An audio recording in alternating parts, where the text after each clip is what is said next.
My daughter told 180 wedding guests that I killed her mother. Not directly, but Caroline stood at that podium in her $15,000 dress and said I was a pathetic failure who let mom die because I was too broke to save her. That mom died ashamed of the man she married, that she was grateful her new husband's family had real money, unlike her disappointing father. Every word was a lie. I sat in the back corner, table 12, watching her destroy 8 years of my silence. The Sterlings nodded along. Their hedge fund friends smirked. Nobody looked at the broken widower.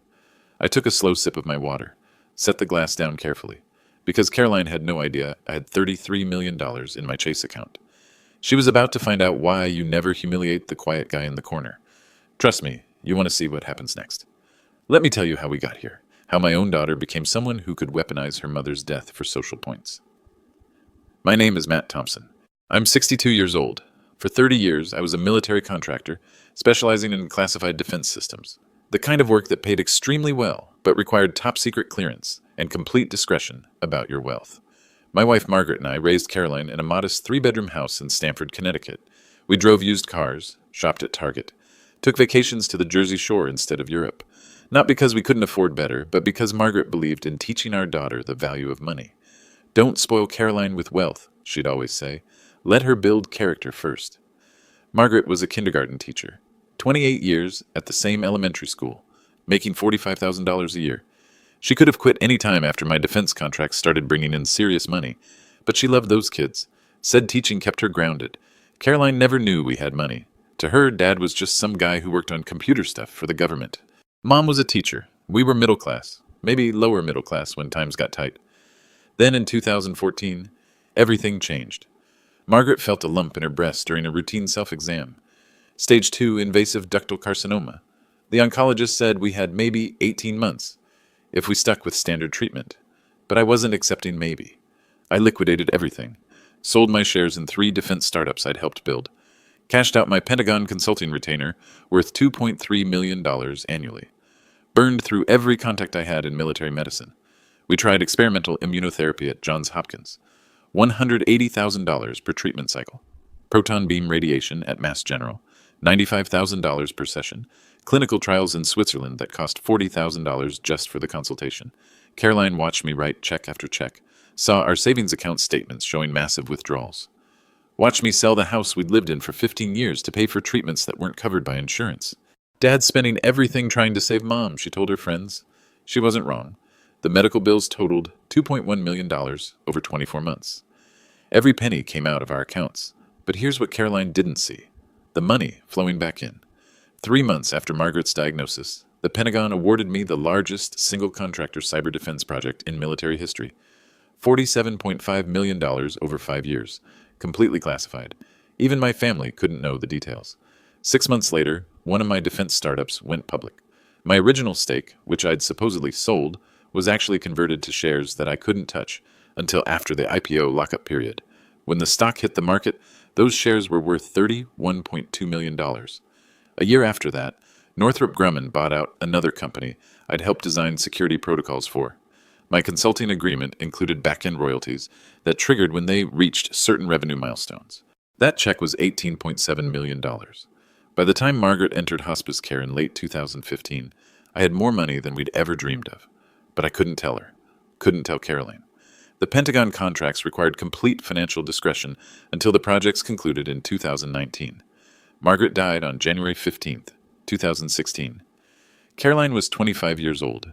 At the funeral, she stood up and talked about how Dad had spent everything trying to save Mom, how we'd lost our house and our savings, but at least Mom knew how much Dad loved her. I let her believe it. For 8 years, I let Caroline think we were broke, that her father was a failure who couldn't save her mother despite spending everything he had. She got a job in marketing making $65,000 a year, moved into a studio apartment in Manhattan that cost $2,800 monthly, started dating guys from finance and consulting who made real money. Meanwhile, I kept living like I was broke.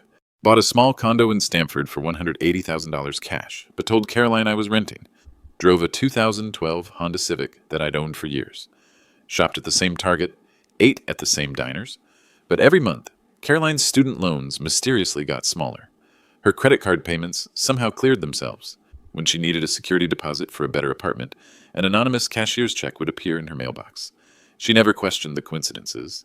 In 2019, she started dating Reginald Sterling, hedge fund analyst from a family that made their fortune in railroad investments 3 generations ago. They owned a 12-bedroom estate in Greenwich, drove matching Range Rovers, and spent their summers in the Hamptons. Caroline was in heaven. Finally, she was dating someone with real class. The Sterlings looked down on me from day one. At family dinners, they'd make comments about Caroline's working class background and how fortunate she was to be joining their family. Reginald's father, Whitman Sterling Jr., once told me at a Christmas party that he admired how I'd done my best with limited resources. I smiled and thanked him for his understanding, but Caroline had no idea what her mother really said about her in those final weeks. The conversations we had when morphine made Margaret brutally honest about our daughter's character.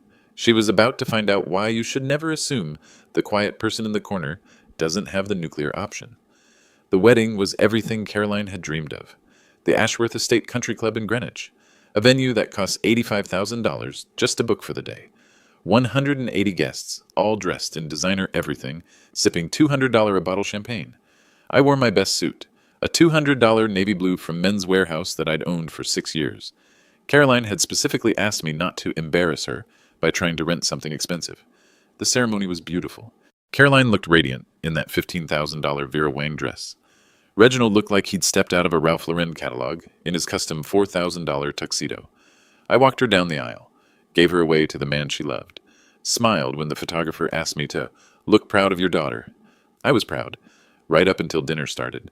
The Sterlings had seated me at table 12, the back corner of the reception hall, next to the kitchen doors. My table mates were Reginald's elderly great aunt, who was deaf in one ear, and a couple of distant cousins who'd clearly drawn the short straw. Caroline's table was front and center, the head table decorated with $500 worth of white orchids. She sat between Reginald and his father, laughing at their jokes, fitting right in with their crowd.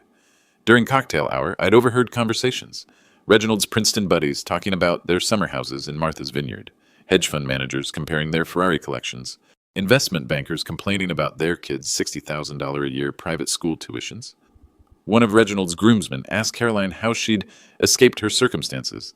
She laughed and said, "Good genes and better taste, I guess." But the real show started when Caroline stood up to give her speech. She tapped her champagne flute with a silver knife. The room went quiet. 180 people turned to look at the beautiful bride in her perfect dress. "Good evening, everyone," Caroline began, her voice carrying across the room. "I want to thank you all for being here on the most important day of my life." Applause, smiles, the usual wedding speech opening. "You know, growing up, I never thought I'd end up somewhere like this. Married to an amazing man from such an accomplished family, surrounded by all of you incredible people." More applause. I took a sip of my water. I have to be honest with you all. My childhood wasn't easy. My father, and she paused and looked directly at me. My father tried his best, but he never really amounted to anything. The room got quieter, a few uncomfortable glances toward my table. After my mother died, he became, well, let's just say the grief didn't bring out his best qualities.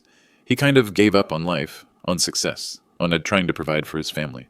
I set my water glass down carefully, folded my hands in my lap. I'm not proud to say this, but there were times I was embarrassed by his limitations, his working class background, the way he settled for mediocrity instead of pushing himself to be better. Reginald's father nodded approvingly. Several Sterling family members exchanged knowing looks. I used to lie awake at night wondering what my mother would think if she could see how far he'd fallen after she died, whether she'd be ashamed of the man she married. That's when something cold settled in my chest. Caroline was using Margaret's memory as a weapon, against me, in front of 180 people. But thankfully, I found Reginald. And through him, I found this family. A family that showed me what real success looks like, what it means to have standards, to achieve something meaningful with your life. She raised her glass toward the Sterling family table. "Whitman, Patricia, thank you for welcoming me into your family, for showing me that it's possible to rise above your circumstances, for proving that breeding and class aren't accidents of birth, but choices you make every day." Standing ovation from half the room, the Sterling half. So here's to new beginnings, to leaving the past behind, to finally having a father figure who actually accomplished something with his life. She smiled at Whitman Sterling Jr., who beamed back at her like she'd just handed him a trophy. "And here's to my real father, sitting over there at table 12, who did his best with what he had, even if it wasn't very much." A few people actually laughed. Laughed at the pathetic old man in the cheap suit who couldn't even afford a decent table at his own daughter's wedding. Caroline raised her glass one final time. To everyone who helped me become the woman I am today, and to those who showed me exactly what I didn't want to become. She looked straight at me when she said it. The room erupted in applause. Caroline hugged Reginald, kissed her new father-in-law on the cheek, basked in the approval of 180 people who now knew exactly what kind of failure had raised her. I sat there for 30 seconds, listening to the applause die down, watching my daughter glow with pride at having publicly humiliated the man who'd raised her. Then I reached into my jacket pocket, because Caroline had no idea what I was carrying with me, what I'd been saving for 8 years, waiting for the right moment to reveal the truth about everything. She was about to learn that some lessons cost more than others. What I pulled from my jacket wasn't a weapon. It was something far more dangerous. My wife's iPhone, the same rose gold iPhone 7 Plus that Margaret had used during her final weeks in hospice. The phone I'd kept, charged for 8 years, unable to delete the last voice memo she'd recorded 3 days before she died. I'd listened to it exactly once, the night after her funeral. Then I'd locked it away, too painful to hear again, until tonight. I excused myself from table 12, walked past the dessert station, past the bar where Reginald's groomsmen were ordering $50 shots of Macallan, past the photo booth where Caroline was posing with her new family. I found a quiet corner near the coat check, press play. Margaret's voice, weak but determined, filled my ear through the phone speaker. Matt, if you're listening to this, it means I'm gone, and you're probably thinking about playing the martyr for the rest of your life. Even dying, she knew me too well. I need you to know some things about Caroline. Things I couldn't say while I was alive because I kept hoping she'd grow out of it.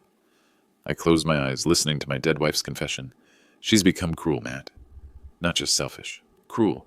Last week, when the nurse was helping me to the bathroom, Caroline asked when I was finally going to die so you could get back to normal life. Those were her exact words. The words hit like ice water. She told me she was embarrassed to bring friends around because of how pathetic you'd become. She said she wished she'd been born into a different family, a successful family. Margaret's voice got stronger, more urgent. I heard her on the phone with that Sterling boy, Matt.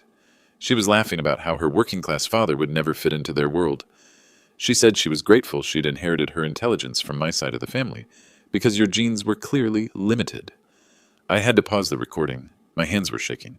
When I pressed play again, Margaret was crying. I'm scared, Matt. Not of dying, but of what she's becoming. Promise me you won't enable this behavior with money after I'm gone. Promise me you'll make her earn her character the hard way. Her voice dropped to a whisper. And if she ever dishonors my memory to make herself look better, if she ever uses my death as an excuse to hurt you, then you have my permission to tell her exactly what I thought about the woman she was becoming. The recording ended with a timestamp, January 12th, 2016, 11:47 p.m., 3 days before she died. I stood there in that corner for 5 minutes, listening to the wedding reception continue behind me. Caroline's laughter carrying over the music, the Sterling family holding court at their tables, probably still discussing my daughter's inspirational speech about rising above her circumstances. For 8 years, I'd honored Margaret's wishes. I'd let Caroline struggle, let her think we were broke, let her build what I thought was character through adversity. Instead, she'd built resentment. And tonight, she'd crossed the line Margaret had specifically warned me about. She'd dishonored her mother's memory to gain social approval. I walked back into the reception hall, past the dance floor where Caroline was spinning in her $15,000 dress, past the Sterling family table where they were probably planning her integration into their social circle. I sat down at table 12 and opened my phone. Not Margaret's phone, my phone. I had a Chase Bank app that showed my current checking account balance, $33,187,432. I had a Wells Fargo app showing my investment portfolio, $41,293,156. I had photos of my military commendations, including the Defense Superior Service Medal I'd received for the Pentagon Cyber Project. I had screenshots of the property deed showing that I owned the 12-bedroom Sterling family estate in Greenwich. Had owned it since 2009, when I bought it from a bankruptcy auction for $3.2 million. The Sterlings had been renting it from me for $1 a year under a charitable arrangement I'd set up to help them save face after their railroad fortune collapsed. I had email records showing every anonymous payment I'd made toward Caroline's student loans, credit cards, and rent over the past 8 years, $247,000 in total. And I had Margaret's voice recording, time-stamped and saved to the cloud, with her explicit permission to reveal the truth if Caroline ever crossed this exact line. The DJ announced that the father of the bride had requested to make a speech. I hadn't requested anything, but I stood up anyway, because some promises to the dead are more important than keeping peace with the living. I didn't walk straight to that microphone. That would have been sloppy, emotional. the kind of mistake that lets your target escape with their dignity intact. Instead, I went to the bar. "Excuse me," I said to the bartender. "Could I borrow your phone charger? I need to make sure my phone doesn't die during the speeches." He handed me a portable battery pack. I plugged in both phones, Margaret's rose gold iPhone and my Samsung Galaxy, both fully charged now. While they powered up, I opened my email app and forwarded myself a specific message, something I'd received that morning from my accountant, confirming the final details of a decision I'd been considering for months. Then I opened my photos and created a new album. Selected 23 images I'd never shown anyone, bank statements dating back to 2016, property deeds with my name as sole owner, screenshots of every anonymous payment I'd made to Caroline's accounts, military commendation certificates, the Pentagon contractor identification card I'd carried for 15 years, and one more thing. I opened my voice recorder app and started a new recording, just in case anyone later claimed I'd lost my mind or said things I didn't mean. This is Matt Thompson speaking. Today is September 23rd, 2024. The time is 8:47 p.m. I am of sound mind and clear judgment. What I'm about to do, I do with full knowledge of the consequences, in accordance with my late wife's explicit wishes, and in response to my daughter's public dishonoring of her mother's memory. I stopped the recording and saved it with the timestamp. The DJ was introducing the best man for his speech, Reginald's Princeton roommate, telling charming stories about bachelor parties in Cabo and investment banking bonuses. I used those 10 minutes to prepare my evidence in the exact order I wanted to present it. First, Margaret's voice recording queued up to the most damaging parts. Second, my Chase Bank statement, screenshot cropped to show just the account balance and today's date. Third, the property deed showing my ownership of the Sterling estate, with the $1 per year rental agreement attached. Fourth, a spreadsheet I'd created years ago, tracking every dollar I'd anonymously given Caroline since her mother died. Fifth, my military commendations and Pentagon contractor credentials. Sixth, the email I'd forwarded myself that morning from my estate attorney, confirming the changes to my will that would take effect immediately upon my verbal authorization. By the time the best man finished his speech, I had everything arranged. 2 phones, fully charged, evidence sorted, voice recording ready to play through the venue's sound system. The DJ called for the father of the bride. "Actually," I heard Caroline's voice over the microphone, "my father is a little shy about public speaking. He probably won't want to say anything." Nervous laughter from the Sterling tables. Sympathetic nods from people who assumed the broke, pathetic widower was too intimidated to address such a sophisticated crowd. I stood up. "No, Caroline, I think I do have something to say." The room went quiet. 180 people turned to look at the man in the $200 suit walking toward the microphone. Caroline's face went pale. For just a moment, she looked like the little girl who used to apologize when she broke something valuable. But it was too late for apologies. I reached the podium and looked out at the crowd, at the Sterling family in their designer clothes, at Caroline in her $15,000 dress, at all the people who'd just applauded her speech about rising above her pathetic father's limitations. I connected Margaret's phone to the venue's sound system through the auxiliary cable. Then I began to speak. The wedding reception was about to become a courtroom. "Good evening, everyone." My voice carried clearly through the room. The microphone was working perfectly. Every person in that reception hall could hear me. "I want to thank you all for being here tonight to celebrate Caroline and Reginald's wedding. It's been educational." A few polite chuckles. Caroline was gripping her champagne flute so hard I thought it might shatter. "You know, I've been sitting at table 12 tonight, listening to all the speeches, hearing about success and accomplishment, about rising above your circumstances and joining families with real breeding and class. I paused and looked directly at Whitman Sterling Jr. It got me thinking about my late wife, Margaret, about what she would have thought of tonight's festivities." Caroline's eyes were darting between me and the exit doors. Reginald had his hand on her shoulder, but he looked confused, like he couldn't quite figure out why his new father-in-law suddenly seemed so calm and confident. Margaret was a wonderful woman, a kindergarten teacher who touched hundreds of young lives during her 28 years in the classroom. She died 8 years ago after a long battle with cancer. Sympathetic murmurs from the crowd. Several people nodded respectfully. Now, during Margaret's illness, we spent everything we had trying to save her life. Every penny. Caroline watched me write check after check to doctors and hospitals. She saw our savings disappear. She witnessed what she believed was her father spending himself into poverty for love. I looked at Caroline again. Her face was white now. And after Margaret died, Caroline believed her father was broke. Finished. A pathetic failure, who'd gambled everything on treatments that didn't work. More nods. People were feeling sorry for me now, the grieving widower who'd lost everything. For 8 years, I let her believe that story.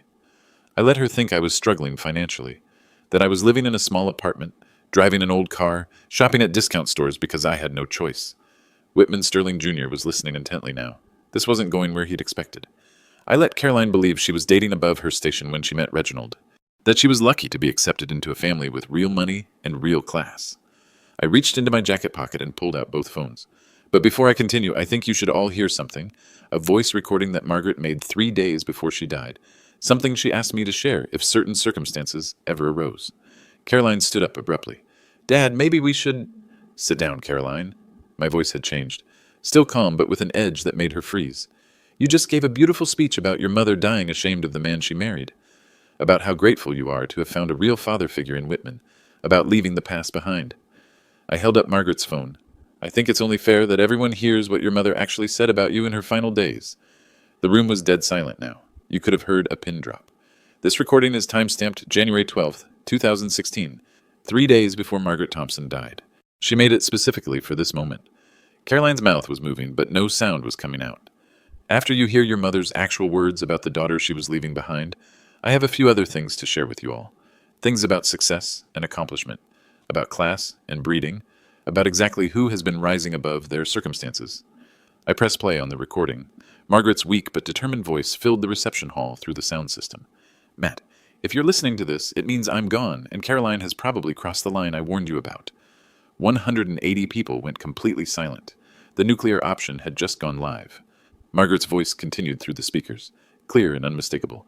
She's become cruel. Matt. Not just selfish. Cruel.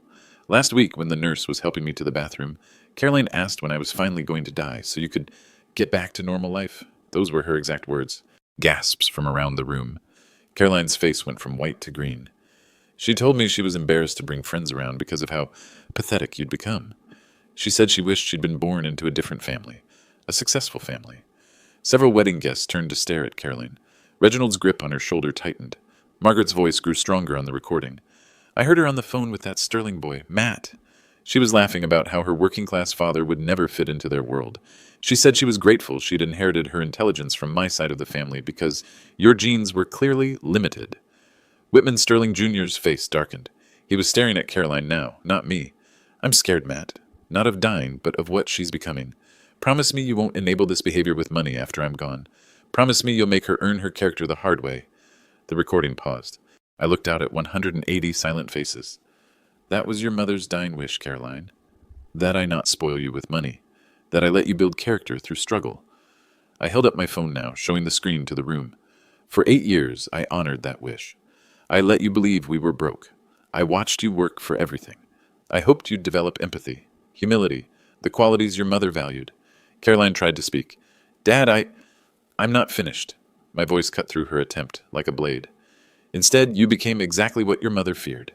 Someone who values wealth over character. Someone who would dishonor the dead for social approval. I opened my Chase Bank app and held the phone up high enough for the front tables to see. So let me share a few facts with everyone here tonight. Facts about success and accomplishment. I read directly from the screen. My current checking account balance is $33,187,432. The silence was absolute. No one even breathed. My investment portfolio, managed by Goldman Sachs, is worth $41,293,000. Whitman Sterling Jr. was gripping his wine glass so hard his knuckles were white. I pulled out a printed document from my jacket. This is my military service record. I held top-secret clearance for 15 years as a Pentagon contractor specializing in cyber defense systems. The project I completed in 2019 was the largest single contractor award in military history. $47.5 million. Several people at the Sterling family table were now staring at their plates. But my favorite document is this one. I held up another paper. This is the property deed for the estate at 247 Meadowbrook Lane in Greenwich, Connecticut. Some of you might recognize that address. Whitman Sterling Jr. went completely pale. It's the Sterling family's ancestral home, the 12-bedroom mansion where they've lived for 4 generations, except they don't own it. I looked directly at Whitman. I do. I bought it in 2009 when your railroad fortune collapsed and you faced bankruptcy. You've been renting it from me for $1 per year under a charitable arrangement designed to help you save face. Patricia Sterling made a choking sound. The property is currently valued at $8.2 million. The taxes, which I pay, are $63,000 annually.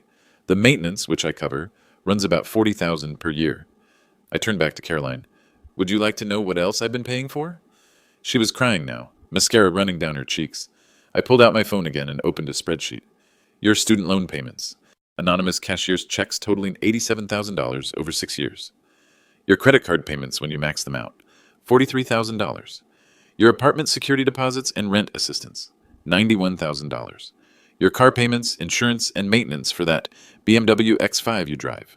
$26,000. Total anonymous financial assistance to Caroline Thompson over 8 years. $247,000. The numbers hung in the air like accusations. Every month, I watched you struggle just enough to think you were earning your way. Every month, I made sure you never actually failed. And every month, I hoped you developed the character your mother wanted you to have. I paused and looked around the room. Instead, you stood at this podium tonight and told 180 people that your mother died ashamed of me, that I was a pathetic failure who never amounted to anything. My voice dropped to barely above a whisper, but the microphone carried every word. Your mother didn't die ashamed of me, Caroline. She died worried about you. Caroline was sobbing openly now. Reginald looked like he wanted to disappear into the floor, but I wasn't done. I pulled out one final document. This morning, I met with my estate attorney. This is a revised will, executed and notarized as of 3:30 p.m. today. I held the document up for everyone to see. My previous will left everything to Caroline. My houses, my investments, my military pension, everything. Approximately $74 million. Caroline looked up through her tears, hope flickering in her eyes. My new will leaves Caroline exactly $1, the same amount her in-laws pay in rent. The hope died. The rest goes to the American Cancer Society in memory of Margaret Thompson, a woman who valued character over wealth and kindness over class. I folded the will and put it back in my jacket. The changes take effect immediately upon my verbal authorization, which I'm giving right now in front of all these witnesses. I looked at Caroline one last time. Congratulations on your wedding, sweetheart. You finally got what you always wanted, a family with real money and real class. I gestured toward the Sterling table, where Whitman Jr. was staring at his wine glass like it contained poison. Of course, now that you know who actually owns their house, things might be a little awkward at Thanksgiving. I disconnected Margaret's phone from the sound system and picked up both devices. Enjoy the rest of your reception, everyone. The bar's already paid for. I walked away from the microphone, leaving my daughter's new life in ruins behind me. I made it exactly 15 feet from the microphone before the chaos started. Caroline's scream cut through the silence like a knife. Not a sob or a cry, but a full-throated scream of pure anguish that made half the room flinch. You can't do this. You can't just destroy my life. She was on her feet now, her $15,000 dress wrinkled from gripping the fabric, mascara streaming down her cheeks in black rivers. 30 years! 30 years I've been your daughter, and you destroy me in front of everyone. I turned back toward her, my voice calm. 8 years, Caroline. 8 years you let me believe your mother died ashamed of me. I never said that. I pulled out Margaret's phone again. Would you like me to play the recording again? I have the exact timestamp where your mother quotes your words about her dying ashamed. Caroline's mouth opened and closed like a fish drowning in air. That's when Reginald found his voice. Now wait just a minute. He stood up, his face flushed red with rage or embarrassment or both. You can't come to our wedding and humiliate my wife with some fabricated recording. Fabricated? I opened the voice recording app on my phone and showed him the timestamp and file properties. January 12th, 2016, 11:47 p.m.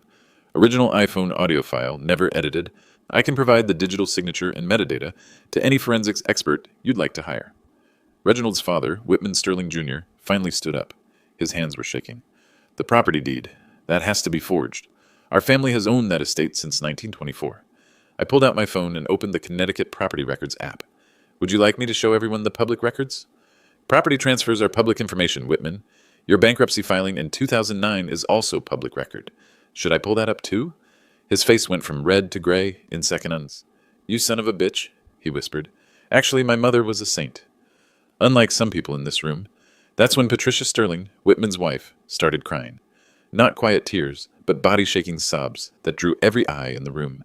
40 years, she wailed. 40 years we've been telling everyone about our family estate, our heritage, our legacy.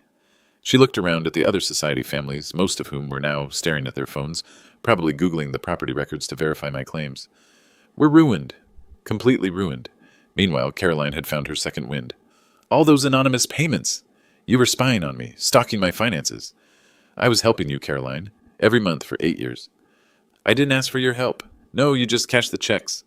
Several wedding guests were now openly taking photos and videos with their phones. I could see at least 6 people live streaming to Instagram and TikTok.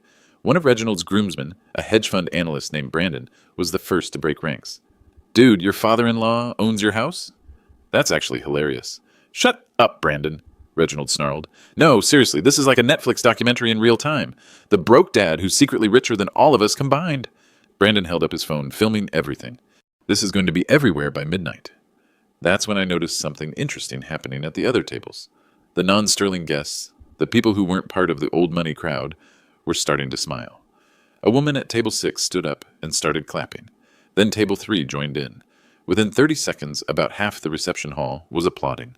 The half that wasn't related to either family and had just watched the ultimate underdog victory. The Sterling family members looked mortified. Their friends from the yacht club and country club were frantically texting, probably trying to figure out how quickly they could distance themselves from this social catastrophe. Caroline noticed the applause and completely lost what was left of her composure. Stop clapping! This isn't funny. He just destroyed my entire family. She turned to me with pure hatred in her eyes. I hope you're happy, Dad. I hope this was worth it. It was, Caroline. My voice was still calm, still controlled. Your mother made me promise to set boundaries if you ever crossed certain lines. Tonight you crossed the biggest one. What line? Using her memory as a weapon against the man who loved her most. That shut her up. Reginald was now on his phone, probably calling lawyers or financial advisors or both. Whitman Sterling Jr. had collapsed back into his chair and was staring at nothing. Patricia Sterling was still crying into her napkin. The DJ, clearly out of his depth with this situation, made the mistake of asking if anyone wanted to request a song. Brandon, the hedge fund groomsman, shouted out, "Play Money Can't Buy Me Love by the Beatles." Half the room laughed. Caroline screamed again. I decided it was time to leave. I walked toward the exit, past tables full of people who were either applauding, filming, or sitting in stunned silence. As I reached the door, Caroline's voice rang out one last time. "Don't you dare walk away from me! We're not done." I turned back and looked at her across the reception hall. My daughter in her beautiful dress, surrounded by the wreckage of her new family's reputation. Yes, Caroline, we are. And I walked out into the Connecticut night, leaving behind 8 years of silence and 33 years of fatherhood. The valet brought me my 2012 Honda Civic. I tipped him $20 and drove home to my small condo. But the real consequences were just beginning. I thought I was done. I thought walking out of that reception hall was the end of it. I was wrong. At 11:30 p.m., my phone rang. Caroline, "Dad, please, we need to talk." Her voice was different now, smaller. The arrogance was gone, replaced by something that sounded almost like the little girl I'd raised. "There's nothing left to talk about, Caroline. Please, just 5 minutes. I'm in the parking lot of your condo complex." I looked out my window. Sure enough, there was a black BMW X5 parked under the streetlight, the one I'd been making payments on for 3 years. Against my better judgment, I went downstairs. Caroline was leaning against the car, still in her wedding dress. Her makeup was gone, her hair was falling out of its elaborate style, and she looked like she'd aged 10 years in 3 hours. "The reception ended at 9:45, she said without looking at me. "Half the guests left after your speech. The other half stayed to film the Sterling family meltdown." I didn't respond. "Reginald's parents are talking about annulment. They're saying I committed fraud by not disclosing my family's true financial status. Like being rich is something you have to warn people about." She laughed, but it was a bitter sound. "You want to know the really funny part? Reginald is more angry about the money than the humiliation. He spent 2 years telling his friends he was marrying down for love. Turns out he was marrying up the whole time." "Caroline, no, let me finish." She finally looked at me, and I saw Margaret in her eyes for the first time in 8 years. I listened to Mom's recording again. "Reginald filmed your whole speech on his phone. I've watched it 6 times now." She wiped her nose with the back of her hand. "She was right about me, wasn't she? About what I was becoming." For a moment I felt hope. Maybe this was the breakthrough Margaret had wanted. Maybe losing everything would finally teach Caroline the lessons that wealth couldn't. But then her expression hardened. "But that doesn't make what you did tonight okay. You humiliated me in front of everyone I know. You destroyed my marriage before it even started. You made me look like a fool."